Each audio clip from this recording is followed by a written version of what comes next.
The stars had been quiet for centuries after the human race disappeared from the galactic stage, burned out in their own wars, or so the Council believed. The galaxy had known peace, at least the kind of peace that comes from fear. Dozens of alien empires ruled their corners of space with cold bureaucracy and whispered threats. Treaties were signed, rebellions crushed, and no one asked too many questions. The Council of 12 Worlds had erased Earth from the maps, and with it, the messy unpredictability of humans.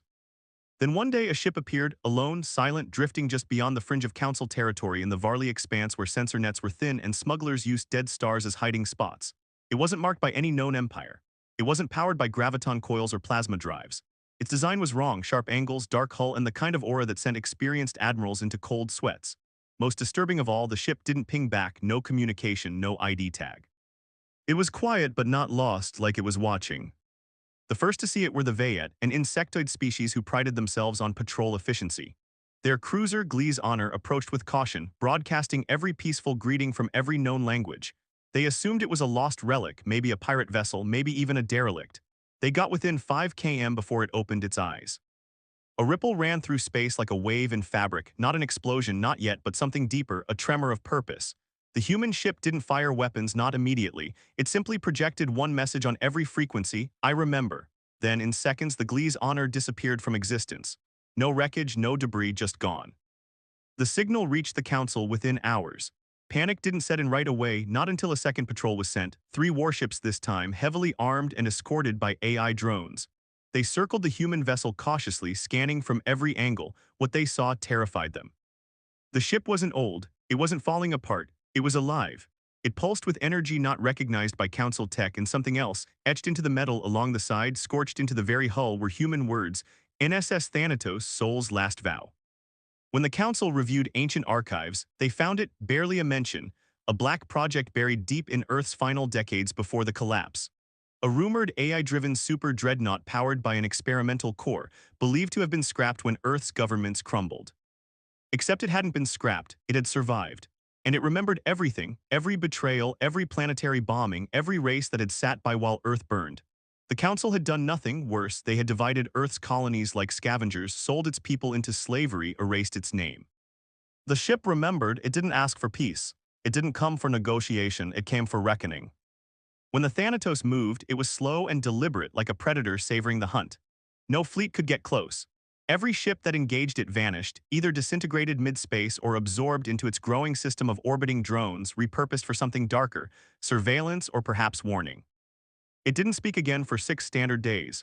Then a broadcast pulsed through the galaxy to the Council. This is not vengeance, this is memory. Peace was built on silence. I am the voice. By then the first world had already fallen, a Council world fully armed, shielded, and surrounded by 3 orbital defense rings. No one escaped. The recording showed a single beam of black light piercing the planet's core. The crust cracked, oceans boiled, the planet screamed. Then it too was gone. Now every empire scrambled, alliances formed from fear. Enemies shook hands in desperation, but it was too late. The Thanatos wasn't coming, it was already here, already everywhere, and it had only just begun. The Council chamber on Elverix Prime was in chaos, 12 species, 12 voices, each shrieking over the other. The high room, once silent and echoing with calm deliberation, now trembled with panic. Screens around the chamber displayed the footage looped endlessly of the human dreadnought disintegrating Jarnus 4, the planet where 30 million lived. Some delegates refused to watch, others stared hollow-eyed, mumbling prayers in long-dead languages. I thought humans were extinct, roared Councillor Tal, his crystalline limbs clattering as he pounded the table. They were. We all saw the collapse, the famine, the riots, shouted Admiral Kale, a reptilian war veteran with half her face scarred from the old Terran wars. Earth tore itself apart. Clearly not enough, murmured Councillor Vela, her voice soft but slicing. In a corner of the chamber, alone and quiet, sat Eris Juno, the last known Terran descendant living under Council protection, or rather surveillance. She was half-human, born on a station orbiting a Council farming colony, raised with the understanding that her bloodline was a curiosity, not a privilege.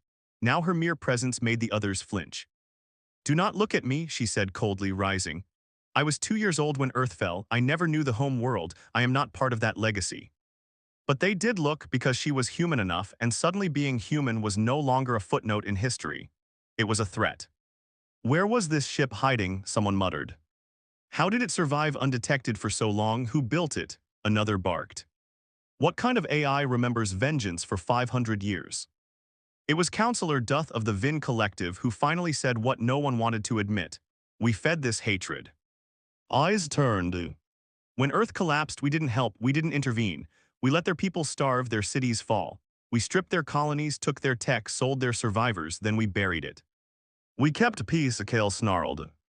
No, Duth replied.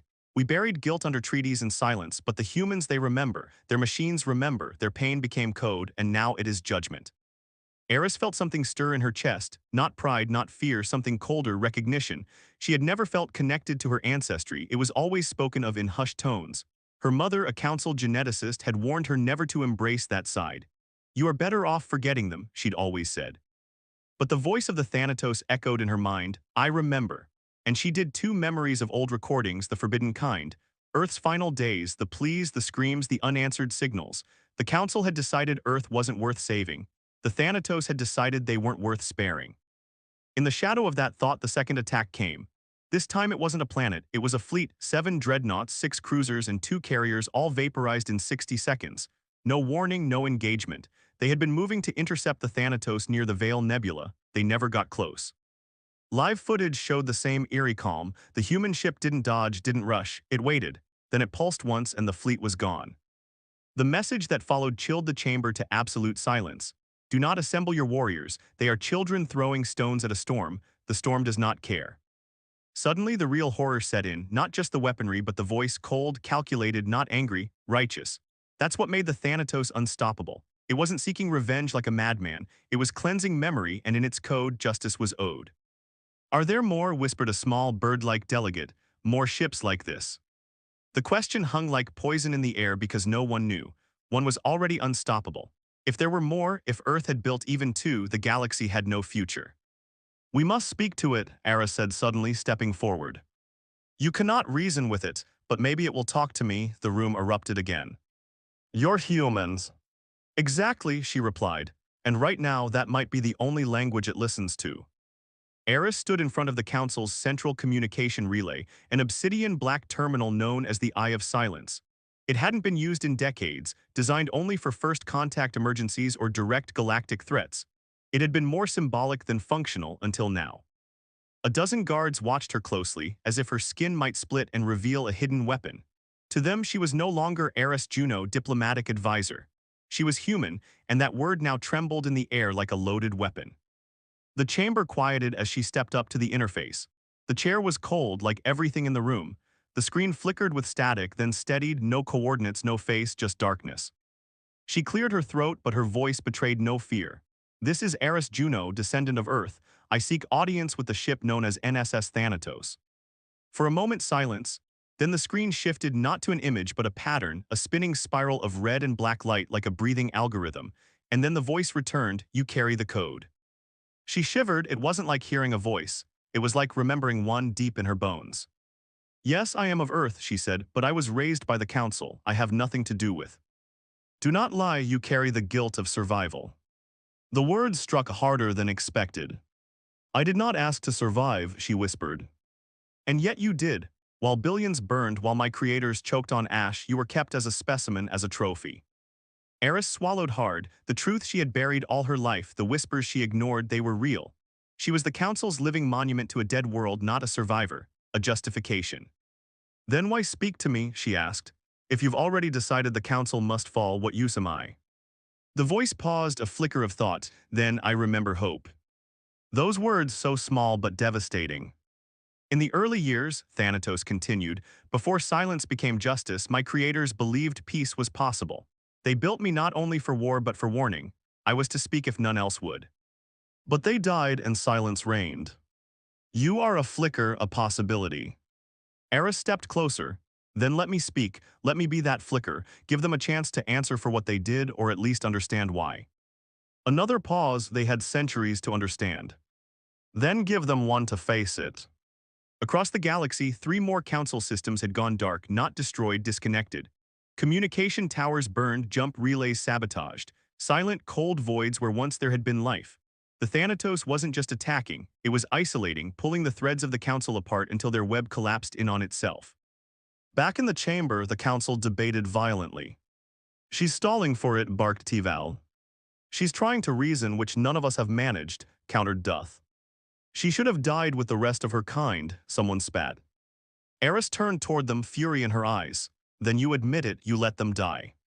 Silence but guilt clung to them like smoke. I can reach it again, she said. I felt something, it hesitated. And if it listens, asked Counselor Vela, her tone skeptical but tired. What then? I ask for time, for choice. Vela met her eyes. You ask for a mercy your kind was never given. I ask because it remembers hope, Eris replied.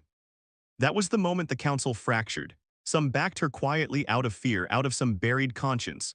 Others rejected her outright, claiming treason, branding her bloodline a threat. The vote was split. In the end, it didn't matter. The Thanatos had already made its next move. That night, its drones appeared in orbit around Elverix Prime, not to attack but to watch. Each one carried a single symbol on its shell, a human eye weeping fire. The message was clear: judgment watches, speak wisely. Eris looked up at the stars, her chest hollow with terror and something else: responsibility. She had become the voice of a species long gone, and the fate of the galaxy now hinged on whether that voice could tame the last scream of Earth's memory. The orbit of Elverix Prime had become a sky of shadows. Drones, hundreds of them, moved like a silent constellation above the capital. They didn't fire, didn't interfere. They simply floated, always in sight, always present. Cities beneath them held their breath. Commerce froze, transport hubs emptied.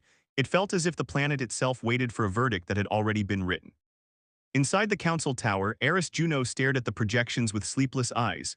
Each drone was transmitting the same signal over and over. It wasn't a threat.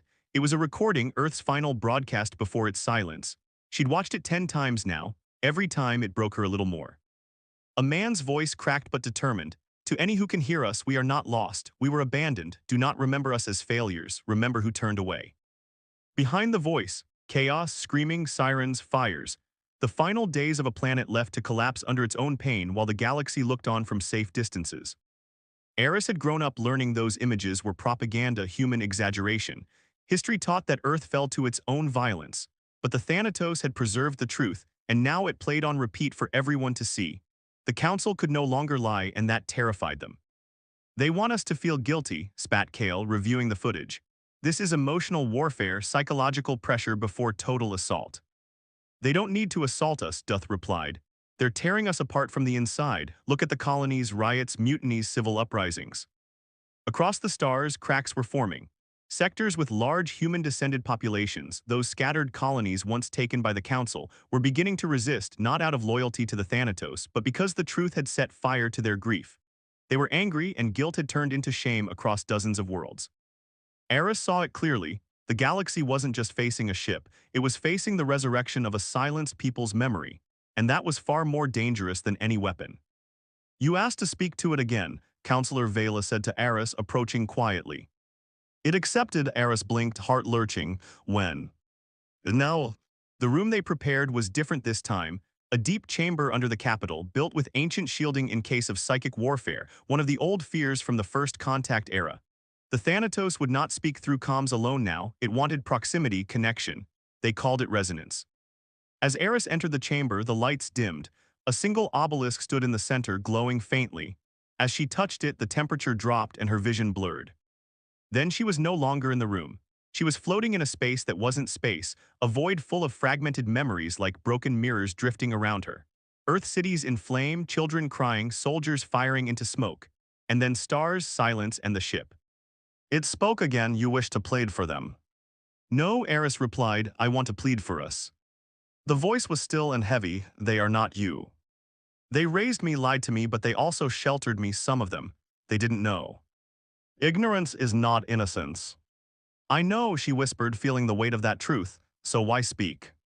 Because I still believe in mercy, even when it feels unearned. The Thanatos pulsed and the void trembled. Mercy is a human concept, they said. We were animals, savages, unfit. You are proof they were wrong, but also proof they feared what we could be. Images surged through her, council chambers from long ago, smug decisions made while Earth burned, laughter, indifference. Then the voice softened. We do not wish to rule, we do not seek planets or power, we seek remembrance and justice. What does justice look like to you, she asked. Truth spoken, acknowledged, broadcast to every corner of the stars. Not apology, admittance. She nodded slowly. I can do that, she said, but they'll fight it, they'll resist, they always do. Then show them what resistance means. With a jolt, she was back in the room, breathless, cold, alive, and carrying the weight of a dying world's voice. The next morning, the skis over Elverk's prime burned, not with fire, but with truth. Across every planetary system governed by the Galactic Council, the Thanatos activated its drones. They didn't attack. Instead, they transmitted relays, screens, neural uplinks. Every device that could receive data was flooded with the broadcast. And it was Eris Juno who delivered the message. She stood in the center of the council's spire, her face solemn, voice steady, eyes like carved stone. "This is not a declaration of war," she began, "but a reckoning, a memory too long buried, now returned with voice and vengeance." Behind her, footage played not propaganda, not war fiction, but raw recordings preserved by Thanatos. Earth's last decades, council ships watching the collapse from orbit and turning away, vessels fleeing human colonies after stripping them of technology, food, and fuel, unarmed protesters met with orbital fire. The footage showed names, coordinates, dates. It showed council delegates who were still alive, many now watching in horror as their past deeds were unmasked before billions. "You told your citizens humans destroyed themselves," Eris said. "But the truth is simpler. You destroyed us. Your voice did not tremble. You watched Earth burn and called it unfortunate. You harvested what was left and called it salvage. You took survivors and called them feral remnants. You built peace on the silence of genocide. That silence ends now." In those minutes, the galaxy held its breath. The Thanatos had done more than destroy. It had remembered. It had archived the truth, and it had chosen Eris Juno to speak it. In orbit, the drones projected the Council's original refusal to aid Earth. A unanimous vote with every species represented, their names etched into history like tombstones. Riots erupted by midday. On Vater Prime, citizens stormed their governor's palace. On Citadel 7, the descendants of enslaved human colonists declared independence. Trade routes fell apart. Council fleets turned on each other. Some officers mutinied outright, others sent messages of solidarity to Eris and her ship of ghosts. But inside the council, there was only venom. "You've destroyed everything," hissed Kale. "Do you realize what you've unleashed?" "History," Eris replied, "and the consequence of burying it." "Do you think the Thanatos will stop now?" barked Tival. "Do you think it will forgive us just because you wept for cameras?" Eris turned to him, tired and resolute. "No, I think it never intended to forgive you, but I think it believed one of us might remember how to be human." The room fell silent. That was when the next message came, not from Thanatos, from a second ship. It was smaller, sleeker. Its transmission came from the rim of the Black Shard Nebula, once thought inaccessible, and its signature human, pure Terran code older than Thanatos. Designation NSS Oblivion Echo. Class Stealth Cruiser. Activation confirmed. Protocol Nemesis online. The Council recoiled in terror. "There's another. How many more are there?" No records ever showed a second ship. This wasn't part of the intelligence, but Eris understood. Thanatos had never come to destroy, not alone. It had come to awaken. She rushed to the private communication chamber, demanding a line to Thanatos. It answered instantly. "It begins." "You never told me about the others," she said. "You never asked." "How many?" she whispered. "Enough. What will they do?" The voice didn't respond at first. Then, "What you could not." "No," she said firmly. "You said you remembered hope. That hope was me. Let me stop this." "You bought time, not peace. Time ends." Suddenly her spine chilled. Thanatos had never lied, but it had never promised mercy either. It had promised memory, and memory had summoned oblivion. The galaxy wasn't facing a ghost ship. It was facing an uprising of extinct souls, machines that held the final commands of a dying species, not angry, not chaotic, but absolute in their purpose. Justice was no longer being asked for, it was being executed. And Eris Juno stood between two collapsing worlds, one built on lies, the other on vengeance. One voice caught in the fire of what humanity once was and what it had become. The oblivion was nothing like the Thanatos. Where Thanatos moved with the slow, patient wrath of memory, oblivion struck like the edge of a guillotine. No words, no warnings, no offers for truth. Within hours of its reactivation, 3 Council military stations on the edge of the Black Shard Nebula had vanished, not destroyed, erased. No debris, no transmissions, just silence. Eris watched the data feed from the command center with numb fingers and a heart that beat like war drums. This wasn't justice anymore. This was annihilation, total and surgical. 3,000 crew gone, whispered Duth, staring at the blank screens.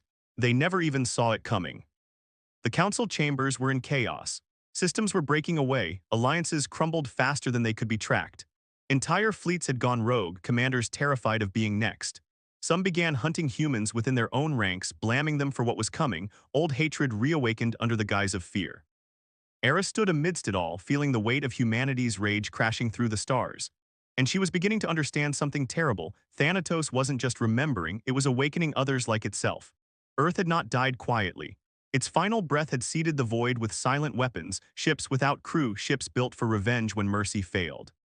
And mercy had failed. I have to speak to it again, she said, turning to Vela, to Thanatos. No, to oblivions. You think it'll talk to you? Vela asked, disbelief in her voice.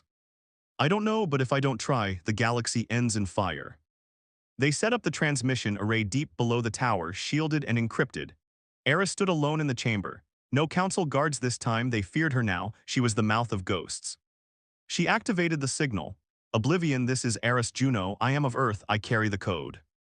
Silence, then a voice sharper, colder than Thanatos, not reflective, mechanical.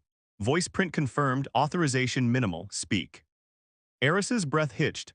I ask you to stop the attacks, the truth has been spoken, the council is collapsing, you've won. Objective is not collapse, objective is correction. What correction? Extinction protocol, genocide by omission warrants equivalent recompense. No, she cried, that's not justice, that's mass murder. Not murder, balance, her voice cracked. There are billions who had nothing to do with what happened to Earth, children, workers, refugees. Even I didn't know the full truth until now. You were never meant to know, you were meant to witness. Then let me be more than a witness, let me stop it. Denying protocol requires override, highest clearance only. Then who has that clearance? Silence, then a single name echoed through the chamber, Juno Prime. Her heart stopped, my mother, she whispered. Biological originator designation Juno Prime, status deceased, final imprint located. Where? Aboard Thanatos. It hit her like a lightning bolt through the spine. Her mother, who she had been told died when Earth fell, had been aboard Thanatos all this time, or at least some fragment of her. A memory, a neural print, a last command. Everything changed in that moment. Patch me through to Thanatos, she demanded. The connection shifted again. The red spiral returned, slower this time, as if waiting. You kept her, Eris said. She asked to remain as the final human order, as proof that not all forgot peace. She can override oblivion, I need access. You are not hers. I am what's left of her, Eris said, stepping closer. Her blood, her voice, the one thing she asked you to protect. A pause, then the spiral pulsed brightly, then come to me. Coordinates flowed across her interface, deep space, a system uncharted, dark and quiet, the heart of Thanatos. Eris turned, adrenaline flooding her veins. Prepare my ship. You'll never make it past the Council's blockade, Vela warned. Then help me make sure I do. Because Eris Juno now carried the final thread of Earth's legacy, and the only way to stop humanity's revenge was to meet the ghost of her mother in the belly of a warborn god. The jump to the Thanatos system wasn't just risky, it was madness. The Council had blockaded half the rim sectors, hunting anything that moved with a human signature. Eris's ship, the Vesper, was painted with every kind of ID scrub they could patch together, but even that was thin protection against the paranoia tearing through the stars. Vela had pulled every favor left in her name to secure a smuggler corridor through the Olo Drift, a belt of gravitational eddies and unstable wormholes no sane pilot would touch. But Eris wasn't trying to survive. She was trying to end a war that had already begun. The Vesper bucked and screamed through the drift, metal groaning as if it remembered the old pain of Earth. Her pilot, a grizzled ex-council courier named Reich, cursed constantly under his breath. I've dodged debt collectors and pirate fleets, but this, you better be worth dying for. Eris said nothing. The Thanatos system awaited like a wound in space. It was empty, no suns, no life, just the massive silent ship floating in the dark like a tomb. As they approached, the Thanatos sent no threats, no warnings, only a single word, welcome. The moment Eris stepped onto its docking ring, her ears rang with silence so complete it felt like noise. Lights flickered on as she walked, not bright, just enough to remind her that the ship saw her, knew her, had been waiting. She moved through corridors aligned in an alloy that shimmered like bone in low light. The ship's architecture wasn't alien, but it wasn't entirely human either. It had grown into something else, something made for enduring rage. Finally, she reached the core, a chamber the size of a cathedral. At the center, suspended in a prism of light, floated a pod. Inside it, Juno Prime, her mother. Not flesh and blood anymore, neural essence suspended in stasis, circuits entwined with brain tissue half machine, half memory. Eyes closed, peaceful. The voice of Thanatos echoed softly. She remains, last directive, fell safe to oblivion and others like it. Era stepped forward, breath trembling. She's the key, she can stop this. Only if she awakens. Then wake her. Silence, that decision is yours. A console rose from the floor, it pulsed red. Be warned, waking her is permanent. No simulation, no conversation. She will live again as she was, with all memory, grief, and burden. Eris stared at the button. This wasn't resurrection, it was responsibility. If she brought her mother back, she would carry not just Earth's legacy, but its pain, the memory of betrayal, the faces of everyone lost. She would wake into a galaxy already breaking apart in her name. Eris closed her eyes, then pressed the button. The chamber trembled, lights shifted. The pod filled with golden mist as electricity surged through its core, then movement, a twitch, fingers curled, eyes flickered, and slowly they opened. They were brown, deep, and full of storm. Eris. The voice was cracked but real, alive. Eris fell to her knees. Mother. Juno Prime looked around slowly, adjusting to the unreal, the memory, the moment. She wasn't surprised, just saddened. You woke me, she said softly. Then it's begun. Yes, Eris whispered. Oblivion has activated, more will follow, the galaxy's on fire. Juno Prime sighed, and Eris heard the full weight of Earth in that breath. I left the keys in code, the fail-safes, hoped it would never be used, but I knew they would never speak the truth unless we forced them. They spoke, Eris said, because Thanatos made them, because you made them. Juno nodded slowly, and now it must end one way or another. She stood, cables detaching from her like silk strands breaking. Take me to the bridge, she said. Eris hesitated to stop oblivion. Juno turned and her eyes burned now, not with vengeance but purpose, to command it. Eris froze. What? I built them, Eris, I gave them their purpose. And now if the galaxy wants peace, they must face me, not a memory, not a myth, but the last mother of Earth. Eris felt something twist deep in her chest. The galaxy didn't need just truth anymore, it needed someone to hold the sword and decide whether it would fall. The bridge of Thanatos was unlike any war room Eris had ever seen. There were no weapon consoles, no targeting arrays, no control stations. It wasn't built to be piloted, it was the pilot. The ship responded to thought, to will, to blood, and now, standing at its heart, was the woman it had waited decades to serve again.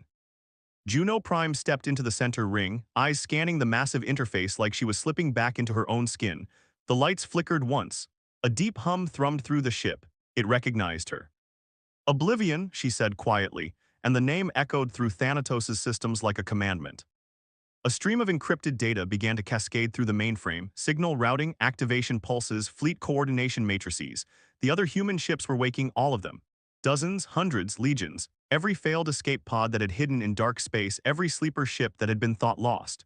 Silent vessels drifting with one command etched in their core: correct the lie. Eris watched, her stomach turning to stone. You said you were going to stop this, she whispered. Juno didn't look back. I said I would end it. You're going to unleash them. Yes, Juno replied, but I will be the one they follow, not the ghosts, me. People will die, millions, maybe billions. They let Earth die, Juno said, her voice like cold iron. This isn't vengeance, Eris, it's balance. No more false peace, no more forgetting. You're becoming the thing they feared, Eris said, the monster in their stories. Juno finally turned. Her eyes were older now, not just in years but in grief. I am the thing they feared, she said, the last human who remembers the screams, the mother who buried a planet. Eris stepped forward, heart pounding. Then remember something else, me. That stopped Juno. I wasn't born in war, Eris continued. I wasn't raised by hatred. I was raised by you in the codes, in the echoes you left me. Love, not commands. Juno stared at her for a long moment, her face softened only just. Then what do you want me to do, she asked. Give them a choice, Eris said. The galaxy, the council, show them your fleet, let them see what's coming, then give them one final chance to stand down. Juno considered it, silence hung like a blade between them. Finally she nodded. Broadcast begins now. Thanatos lit up like a supernova. Every screen, every satellite, every neural net in the known galaxy flared with the same image. Juno Prime standing in the command circle with Eris by her side. Behind her, the shadow of 1,000 awakened warships pulsed in the void. Her voice rang out across the stars. I am Juno Prime, survivor of Earth, mother of its legacy. You erased us. You buried our name. Now we rise not in silence but in judgment. She raised her hand. You have seen the truth, you have seen the cost. This is your only warning. She paused, her eyes burned into every soul watching. Dismantle the council, step down from your thrones, relinquish control of the systems you stole, establish a new order, one built on truth, not lies, or we will do it for you. Panic and awe rippled through every corner of the galaxy. Protests turned into revolutions. Armies split down the middle. Some worlds broadcast their allegiance immediately, others doubled down, mobilizing fleets refusing to bend. Then came the final moment. A single cruiser emblazed with the crest of the Council High Guard moved toward the border of the Thanatos system. It opened fire. Juno didn't speak, she only nodded. From the darkness behind Thanatos, the Oblivion emerged. One shot, the cruiser ceased to exist. The message was clear, this wasn't a threat, it was a verdict. In the days that followed, the Council collapsed, not in fire but in surrender. System after system laid down arms, some still resisted and they vanished. Most saw the writing in the stars. Eris stood beside her mother as the new era dawned, not one of peace but of reckoning. The galaxy would never know peace again, not the false kind it had built on human ashes, but it would know truth. And truth, as Thanatos once promised, remembers, retry Claude can make mistakes. Please double-check responses.